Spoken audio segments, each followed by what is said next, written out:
हाँ जी, समय का खजाना बारे में, समय का खजाना। उनको सुबह से शाम तक कोई काम ही नहीं है, ईश्वरीय सेवा का कोई रिजल्ट भी नहीं आता है, ईश्वरीय सेवा करने के लिए निकलते भी नहीं है, तो उनके लिए टाइम के खजाने की कोई वैल्यू है या नहीं है? उनके लिए तो कोई वैल्यू नहीं है। वैल्यू उनको है जिनको ताक लगी हुई है सेवा की, चाहे लौकिक सेवा हो और चाहे वो अलौकिक सेवा में रहने वाले हो। सोने का भी टाइम नहीं मिलता और खाने का भी टाइम नहीं मिलता, उनको समय की वैल्यू है। बाकी जिनके पास लौकिक अलौकिक में कोई धंधा ही नहीं, उनको क्या वैल्यू होगी? और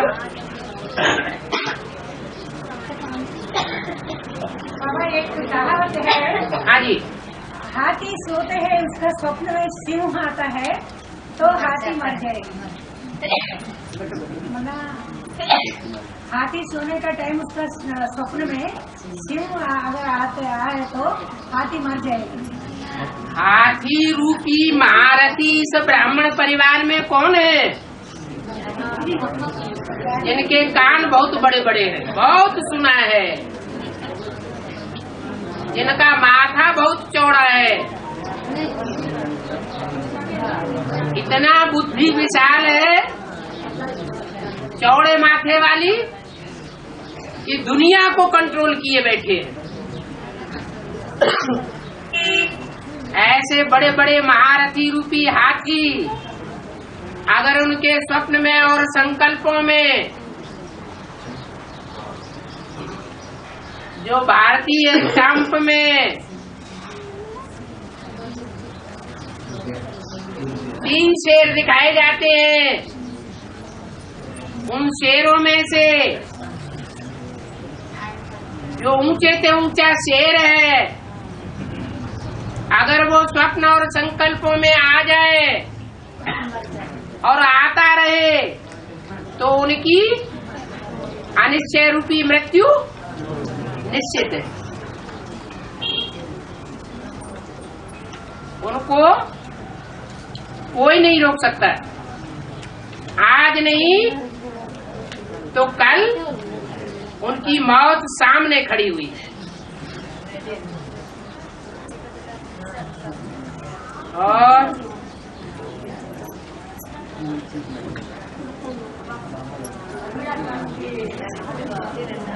जी पूरी बात तो बोलो। बड़मूला क्या? बड़मूला ब्रह्मा बाबा को कहा जाता है बेहद में, उससे बड़ी जड़ कोई नहीं है। हाँ जी,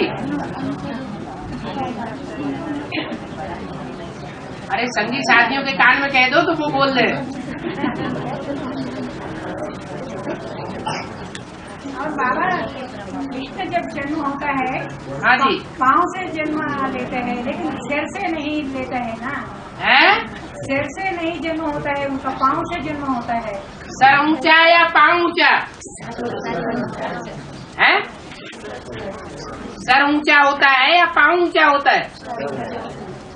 पाँव से कृष्ण नरक को लात मारता है या सर से ठुकराता है?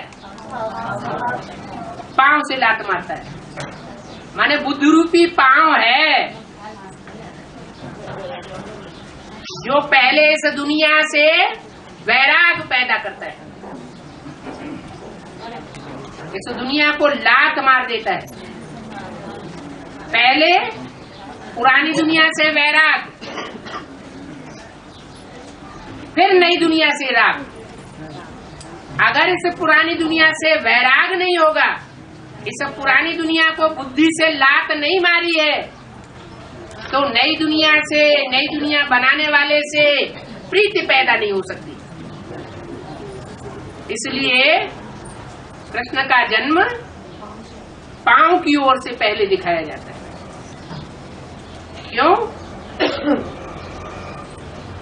क्योंकि ब्रह्मा कुमारियों में भी शुरुआत में ये चित्र बनाया जाता था क्या कि पांव से कृष्ण नरक की दुनिया के गोले को लात मार रहा है और बुद्धि रूपी हथेली में नई दुनिया को देख रहा है। तो पहले क्या करता है? पहले लात मारता है। हर मनुष्य आत्मा को जो भी पुरुषार्थी है परमात्मा प्यार के, उनके लिए ये जरूरी है कि मन को अगर कंट्रोल करना है तो याद के अभ्यास के साथ साथ पुरानी दुनिया से वैराग भी लाना है। पुरानी दुनिया से वैराग नहीं होगा, पुरानी दुनिया को लात नहीं मारेंगे तो नई दुनिया से प्रीति और नई दुनिया बनाने वाले से प्रीति नहीं जुटेगी। इसलिए कृष्ण को शास्त्रों में ऐसे दिखाया। और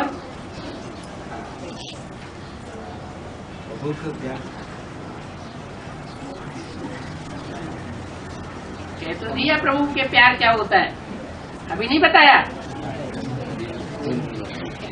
तन से, मन से, धन से, समय से, संपर्कियों से और संबंधियों से 1% भी और किसी को देने के लिए तैयार नहीं होंगे। किसको अर्पण करेंगे? बाप को अर्पण करेंगे। उसको कहेंगे 100% परमात्मा प्यार के अधिकारी।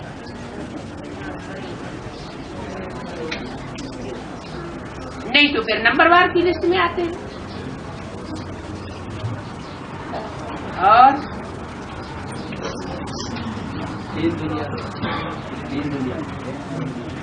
और कोई बातें बार बार क्यों पूछते हैं?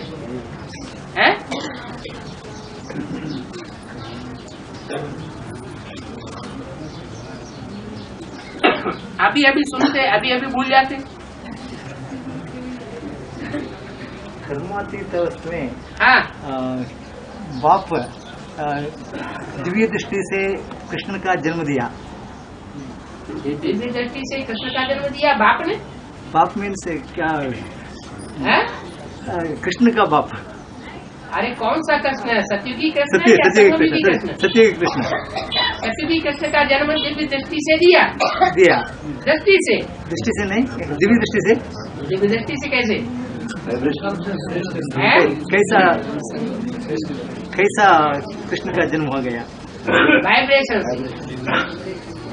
जैसे पपीते का मिसाल है, पपीता का नर वृक्ष यहाँ खड़ा हुआ है और मादा वृक्ष मीलों दूर होता है और आसपास कोई भी मादा वृक्ष नहीं है, तो भी मादा उस नर वृक्ष से अपना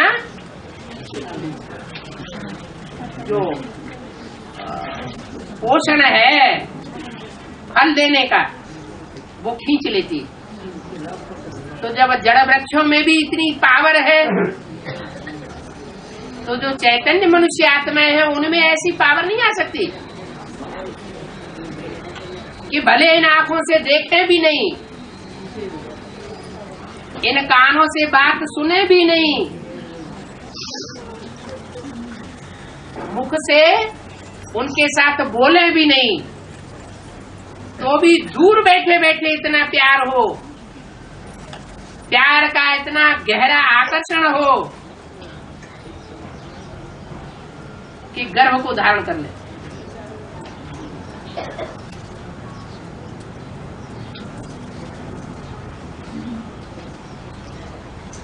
ऐसी पावर मनुष्य आत्मा में नहीं आ सकती। आ सकती है? कृष्ण का जन्म का बाद है। जी, कृष्ण का जन्म का बाद है पूरा विश्व प्यूरिटी नहीं तो नहीं, इसलिए वन नहीं करता है क्या? थोड़ा बोलिए। जी, कृष्ण का जन्म का बाद थोड़ी पूरा विश्व में प्यूरिटी नहीं, इसलिए वन नहीं करता है क्या? ये जो संपत्त बनता है वो विश्व के लिए संपत्त बनता है या किसी एक आत्मा के लिए संपत्त बनता है?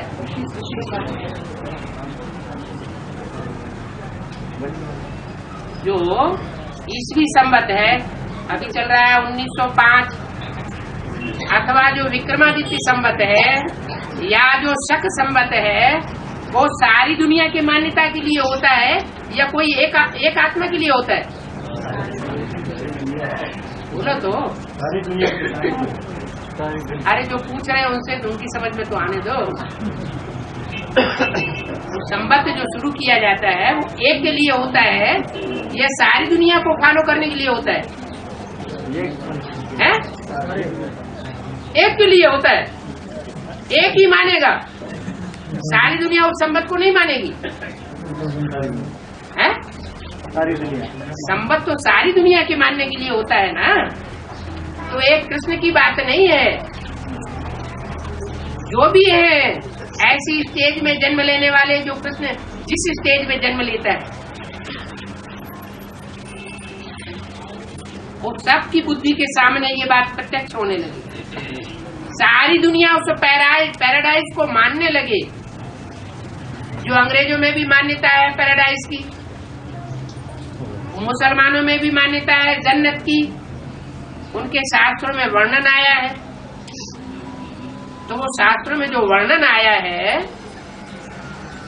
वो किस समय की यादगार है? इसी संगम युग के समय की यादगार है ना। वो छाप उनकी बुद्धि में कब पड़ी होगी? जब सारी दुनिया की बुद्धि में ये बात बैठे वो कोई जन्नत स्थापन हो रही है। भारतवासियों की बुद्धि में बैठे जो बैकुंठ को मानते हैं, बैकुंठ में कृष्ण का राज्य था।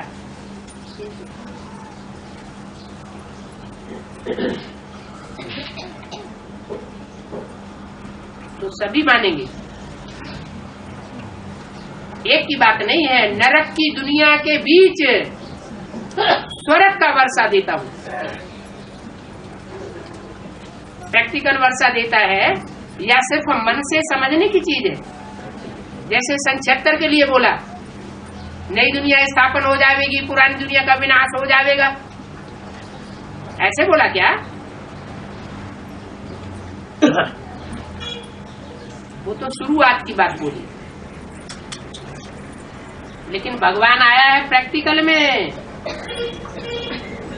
स्वर्ग स्थापन करने के लिए। प्रैक्टिकल में नई दुनिया स्वर्ग स्थापन करके जाएगा और पुरानी दुनिया का विनाश भी करा के जाएगा। आग लग के पूरी होती है, फिर मैं यहाँ क्या करूंगा? चला जाऊंगा। और आग पहले लगती है दुनिया में या स्थापना पहले होती है? पहले स्वर्ग का गेट खुलेगा या पुरानी दुनिया का विनाश होगा? पहले स्थापना होगी, बाद में विनाश होगा। और पूरी स्थापना कब मानी जाएगी? है दुनिया की 500-700 करोड़ जो भी मनुष्य आत्माएं हैं, सबको जन्म देने वाले बीज कितने हैं? 9,16,108 है ना। तो सारी दुनिया जन्नत को तभी मानेगी जब वो 9,16,108 उस नई दुनिया स्वर्ग, बैकुंठ या पैराडाइज या जन्नत के भांति बन जाए। अगर उन 9,16,108 में से एक भी भांति बनने से रह गया तो 500-700 करोड़ की दुनिया में जो उसके फॉलोअर्स होंगे, उस बीज से पैदा होने वाले, वो मानेंगे पैराडाइज को, जन्नत को? मानेंगे या नहीं मानेंगे? नहीं मानेंगे। समझ में आ गया? यार तो कोई ऐसी बात नहीं है कि बोल नहीं सकते हैं, खुला दरबार है। कोई बात अटक रही है तो पूछो। कृष्णा के जन्म के बाद ये सभी पूरा क्या स्वर्ग होता है या नहीं? पूरा एकदम एक आत्मा की जन्म लेने से स्वर्ग हो जाएगा पूरा? नहीं, पूरा स्वर्ग तो तभी प्रत्यक्ष होगा जबकि 16,108 और 9 लाख वो सब मौजूद हो। सब कहेंगे सतयुग की पूरी स्थापना हुई, चढ़ती कला संपन्न स्टेज को पहुंच गई। फिर कृष्ण का जन्म के बाद श्री कृष्ण का जन्म स्वर्ग में होता है बोलता है। हाँ, स्वर्ग में होता है। हाँ, तो क्या हुआ? स्वर्ग में पूरा स्वर्ग नहीं। अभी तो बताया नरक की दुनिया के बीच स्वर्ग का वर्षा देता हूँ। सुनते जाते भूलते जाते। यज्ञ के आज में भी सैंपल दिखा दिया। कराची में हिंदुस्तान पाकिस्तान के बीच में खून की नदियां बह रही थी, पूरा नरक का नजारा था। ट्रेनें की ट्रेनें काट डाली गई और वो संगठन ब्राह्मणों का बड़े आराम से पालना ले रहा था परमात्मा प्यार कराची में। वो तो फाउंडेशन का छोटा सा रूप था। तो नरक की दुनिया के बीच स्वर्ग का नजारा दिखाया ना, प्रैक्टिकल बात हुई ना। ऐसे अंत में भी होगा। हाँ जी बाबा, कराची का बात है बाबा। हाँ जी, कराची का बात। कराची में एक पठान था। हाथ उठा के बोलिए जरा, देख नहीं पा रहा हूँ। हाथ उठाइए। हाँ, कराची में एक पठान था, पैरों पर तो वो रहता था, पहले पर रहता था। हाँ, सिर्फ ध्यान में चलता था। कहते थे हम बहस में गए, हम बहस में गए, खुदा ने हमको फूल दिया, हमको खुदा ने फूल दिया। हाँ, हाँ, उनको बड़ा मजा आता था, है? उनको बड़ा मजा आता था। उनको बड़ा मजा आता था। हाँ, बहस में जाने से। ये ध्यान की बात बताई या प्रैक्टिकल बात बताई? अरे ये साक्षात्कार की बात बताई या प्रैक्टिकल में उसको फूल मिल गया चैतन्य? मूल पॉइंट तो है, लेकिन उसका आगे पीछे देखो। वो आत्मा ध्यान में जाती थी, ध्यान में जाने से, साक्षात्कार में जाने से उसको ऐसा अनुभव होता था कोई खुदा ने हमको फूल दिया है। यहाँ तो ये प्रैक्टिकल ज्ञान है ना। यहाँ तो 21 जन्म के जोड़े बनने हैं, तो फूल मिलेंगे नहीं क्या? है 84 जन्मों का हिसाब किताब क्लियर होगा या नहीं होगा? है होगा। कौन सी आत्माओं का किन आत्माओं के साथ कैसा कैसा हिसाब किताब है जन्म जन्मांतर का, वो सब क्लियर होना है या नहीं होना है? तो सभी अनुभव करेंगे। एक पठान की बात क्या है? वो पट्ठा तो ऑन हो गया, इसलिए उसका नाम पठान रख दिया। और भक्ति मार्ग वालों की मान्यता हुई कि जो एक बार माउंट आबू में पहुंच जाएगा वो स्वर्ग में जाएगा।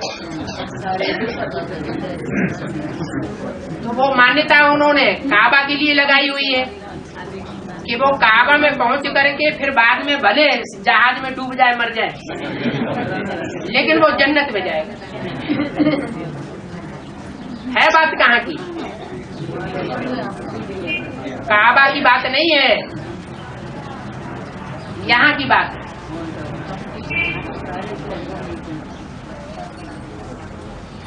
और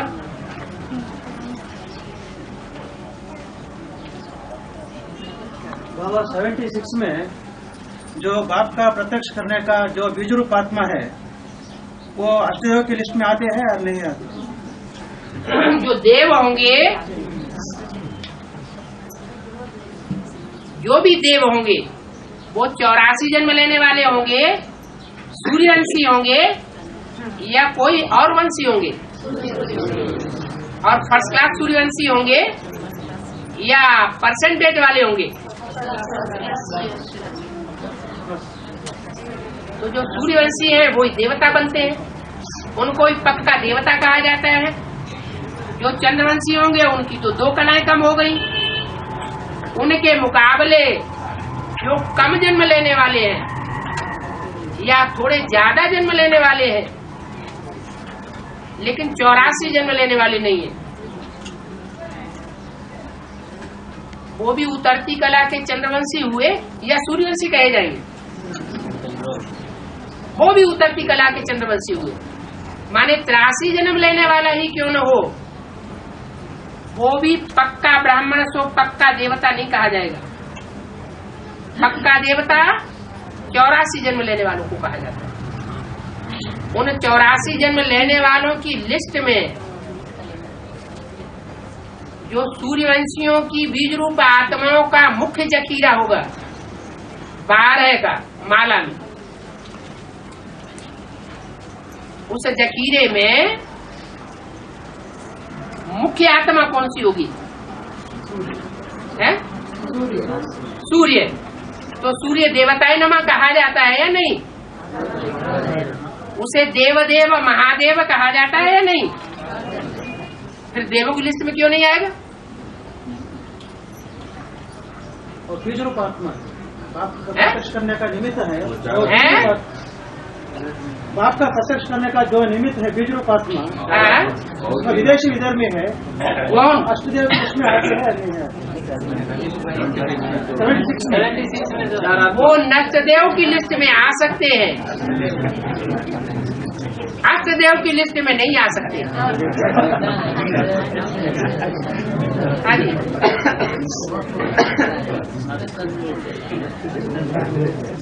वो भी पुरुषार्थ पूरा करके दिखाएंगे, क्योंकि विनाश करना ये भी कल्याणकारी है।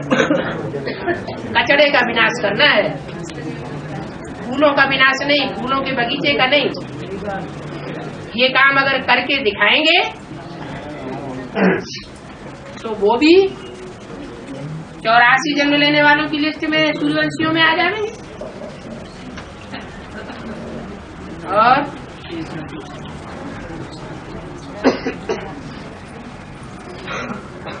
अंत में वो भी आना है। हाँ जी, अंत में वो आत्माएं भी आना है ना। आज में आए होंगे तो अंत में नहीं आएंगे। आज सो अंत ये फिक्र झूठा हो जाएगा। फिर भी संबंध आज में जिन्होंने प्यार लिया है, परमात्मा प्यार लिया है, तुम संग खाऊं प्रैक्टिकल, तुम संग सोऊं, तुम संग खेलूं, तुम संग श्वासों श्वास साथ निभाऊं, आज में एडवांस में अगर अनुभव किया है तो अंत में अनुभव नहीं करेंगे? हैं? करेंगे, बात खत्म। कैसा नष्टदेव बने? हैं? विनाश का काम भी तो जरूरी है कि नहीं? विनाश का काम कोई कम काम है क्या? पावरफुल आत्मा कर सकेगी या कुछ कमजोर आत्मा होगी वो कर सकेगी? है? तो आज वाले पावरफुल होंगे या कमजोर होंगे? दशरथ पटेल का उन्होंने क्या हाल कर दिया? दशरथ पटेल पूछ रहे थे कि बाबा हम उनसे मिलने जाएं आदि वालों से, तो बाबा ने कहा कि पावरफुल आत्माएं हैं, अगर इतनी ताकत रखते हैं तो जाओ मिलो जाके। मिलने गए तो बस उन्हीं के होके रह गए। बरमूला ट्रायंगल वाली बात हो गई।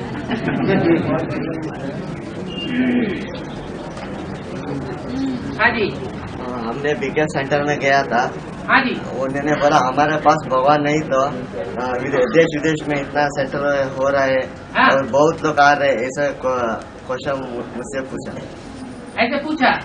तुमने कहा नहीं कि आचार्य इसके भी तो बहुत सेंटर है, महेश योगी के ढेर सारे सेंटर है, और महात्माओं के भी ढेर सारे सेंटर है, विदेश में भी है, स्वदेश में भी है। तो उससे भगवान साबित हो जाते क्या? भगवान 5 पांडवों के लिए साबित होता है यह सारी दुनिया के लिए पहले साबित हो जाता है। किसने पहचाना? जवाब देते उनको। मुट्ठी भर 5 पांडव थे जिन्होंने पहचाना, तब थोड़े पहचान लेते हैं शुरुआत। निरुमा माता टीवी में देता है, हाँ जी, देखा देता है। निरुमा माता 9 o'clock टीवी में देखा देता है सुबह सुबह। कौन माता? निरुमा माता जैन माता है। जैन माता है कोई? निरुमा माता। निरुमा, वो आप देखते हैं? बहुत देखते हैं?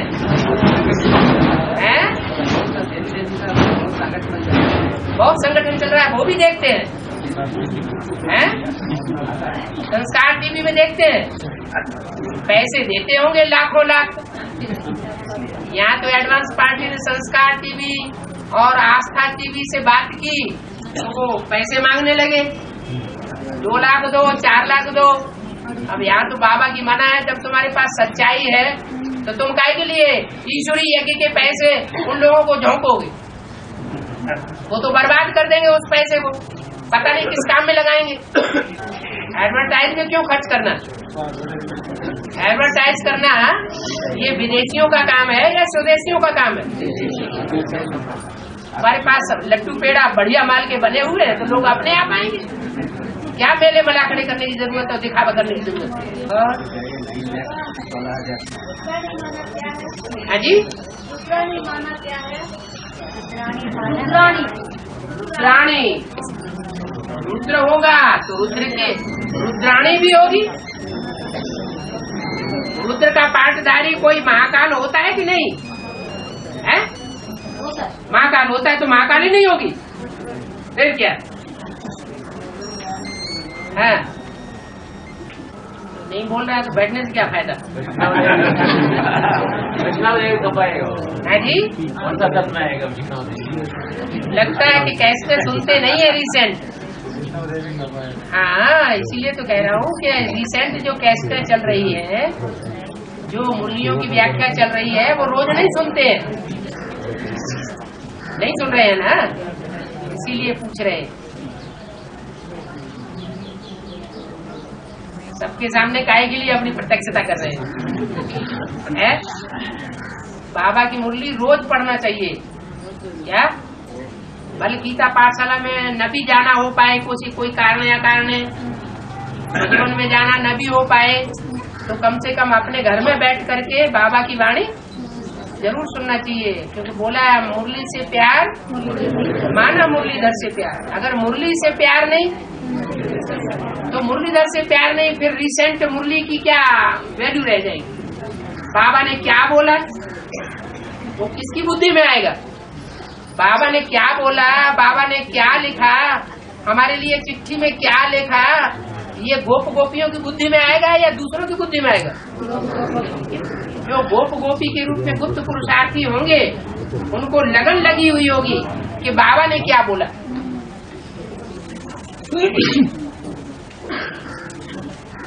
अगर रोज मुरली नहीं सुनते हैं तो वो 16,108 गोप गोपियों की लिस्ट में भी नहीं आ सकेंगे। मुरली से तो बहुत प्यार होना चाहिए। परमात्मा की वाणी ही है जो सारे संसार का उद्धार करती है, और दुनिया में कोई ऐसी चीज नहीं है।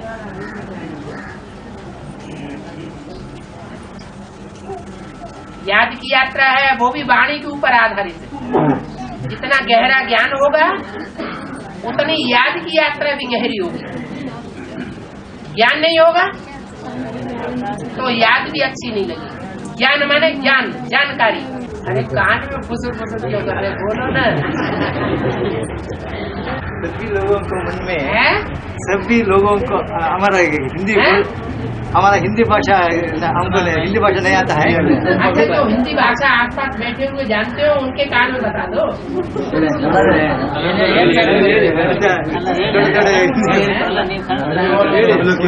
जहाँ तक बाबा के समझने की बात, आप अंग्रेजी में बोलेंगे तो भी टूटा फूटा समझ लेंगे। टूटी फूटी हिंदी में बोलता है। सभी लोग कृष्ण को मानता है, सभी नहीं मानते हैं। इसे मुसलमान कृष्ण को नहीं मानते। अच्छा मुसलमानों की जयंती दुनिया में बहुत है, क्रिश्चियन से भी ज्यादा थी। आदि सनातन देवी देवता धर्म का लोग मानता है। हाँ जी मानते। कृष्ण का बाप को क्यों नहीं मानता है? क्योंकि उन्हें बहुत प्योर सोल है, उनका प्योर सोल का जन्म दिया, हैं? प्योर सोल का जन्म दिया। हाँ जन्म का बाप क्या लौकिक बाप हाँ। कृष्ण का लौकिक बाप को लोग नहीं मानता है। क्यों नहीं मानता है? कौन से कृष्ण की बात आप करते हैं ये नहीं समझ रहा। सत्य के कृष्ण के सतयुगी कृष्ण की बात करते हैं। हाँ। अच्छा, संगमयुगी कृष्ण की बात तो नहीं कर रहे ना? नहीं बाबा, अभी सत्युग का जो कृष्ण है उसका जितना महिमा है, हाँ। संगम का युग का कृष्ण का महिमा नहीं कृष्ण है। की महिमा है। ऐसा पूछ रहा है वो। अरे उन्हीं वो तो कह रहे हैं सतयुगी कृष्ण की बात कर रहे हैं। हाँ, आप कह रहे हैं कि वो संगमयुगी कृष्ण की बात कर रहे हैं। नहीं, संगम युग कृष्ण का महिमा अभी कमती है। अभी सतयुग कृष्ण का महिमा ज्यादा है अभी। कौन से शास्त्र में सतयुग की बात है? यही पूछ रहा है बाबा कहते हैं सतयुग की कोई एंट्री शास्त्रों में नहीं है। नहीं, वो पूछ रहा है बाबा, इसलिए वो बाबा की तो बात समझो। बाबा मुरली में कहते हैं सतयुग के कृष्ण की, त्रेता के राम की कोई हिस्ट्री शास्त्रों में नहीं है। वो सतयुग त्रेता की बात है, मैं आकर के बताता हूँ। जो भी शास्त्रों में लिखा हुआ है वो कहाँ की यादगार लिखी हुई है? संगम युग की यादगार लिखी। संगम युगी समय में कृष्ण ने, संगम युगी कृष्ण ने और त्रेता युग में जो राम माना जाता है, उस राम ने जो प्रैक्टिकल एक्ट की है उसका गायन है शास्त्रों में। राम त्रेता का नहीं, कृष्ण सतयुग का नहीं, संगम युगी कृष्ण। सतयुग का जो कृष्ण होगा उसके साथ कंस नहीं होगा। कौन से कृष्ण के साथ कंस जुड़ा हुआ है? संगम युगी कृष्ण के पीछे कंस पड़ा हुआ है।